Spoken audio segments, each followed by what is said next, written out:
جو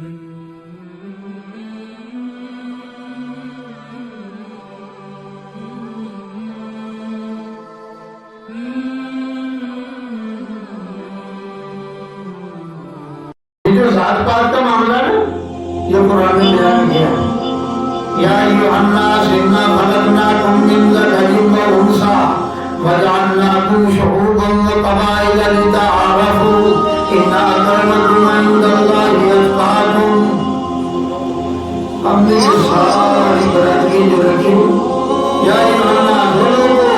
انا خلقناکم ہم نے پیدا کیا تمہیں من ذکر او انثی ایک مرد اور ایک عورت سے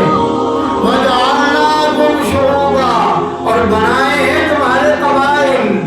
ان میں شعبے وقبائل لتعارفوا یہ قبائل تمہارے تعارف کے لیے ہیں تمہاری جانچ پرکھ کے لیے کون ہے ناری ہے کون ہے مرچی ہے کون ہے تیلی ہے کون ہے جاٹ ہے کون ہے راجپوت ہے کون ہے ڈوگر ہے کون ہے گجر ہے کون ہے ارئی ہے وقبائل لتعارفوا یہ تو صرف ہم نے تعارف کے لیے بنا ہے اور تو مدعا ہمارا ہے ہی نہیں